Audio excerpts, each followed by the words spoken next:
I never imagined my 70th birthday would be the day I realized I no longer had a family. Because there was not one phone call and not one message, only silence. And when I finally texted my son hoping he had simply forgotten, he replied with words that changed everything by saying, "We need space from you and please do not reach out anymore." Then his wife reacted with a heart emoji as if ending a lifetime of love deserved a celebration. So I made one phone call to my lawyer that afternoon, and 2 weeks later my phone showed 247 missed calls from the same people who had asked me to disappear.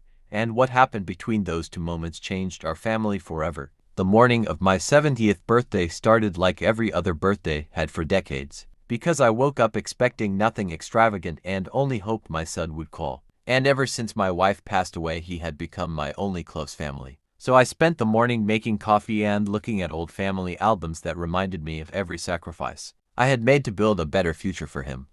By lunchtime my phone was still silent and I convinced myself everyone was simply busy, but by evening, I could no longer hide the disappointment, so I stared at my phone for several minutes before sending a simple message that said, "Good morning, son. I hope you are doing well. Today is my birthday. I just wanted to hear your voice." His reply arrived less than a minute later and it said, "We need space from you. Please do not reach out anymore." And before I could even process those words, I noticed his wife had reacted to the message with a heart. I read it over and over again with shaking hands and wondered what I had done wrong, whether I had been too involved, too emotional, or too available, but I could not find an answer in my memory. That night I barely slept, and the next morning, I visited my lawyer because years earlier, I had created a family trust worth $36 million from my business, investments, and property, and I had always planned for my son to inherit everything. So my lawyer asked me only one question, which was, "Are you certain?" And I looked at him and quietly answered that someone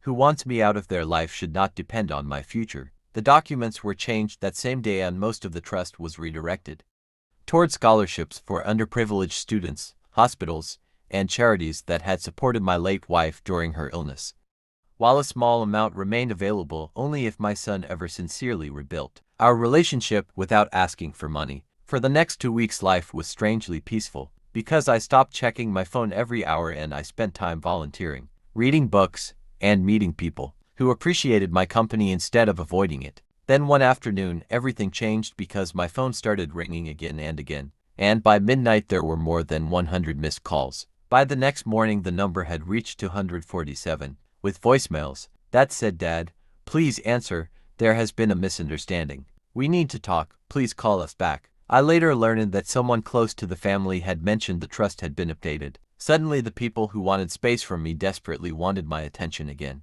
Instead of calling back immediately, I asked my lawyer to arrange a meeting in his office. And when they arrived they looked nervous as my son apologized repeatedly and his wife cried, while insisting they had never expected things to go this far. I listened quietly and then asked a simple question about whether they would still be sitting there today if the trust had never changed.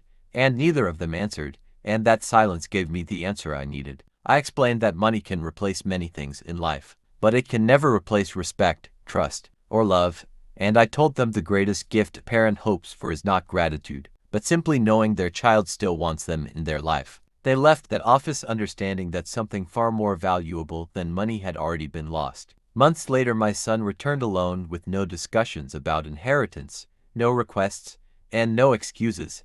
And he only said, "Dad, I came because I miss you," and for the first time in a long while I believed him. Some relationships deserve a second chance and others require time to heal. But forgiveness should never come at the cost of self-respect. Never let anyone convince you that your value depends on what you can give them, because real family chooses you before the money and stays after the money is gone. And respect cannot be inherited because it must be earned every single day, because one day they may realize your worth.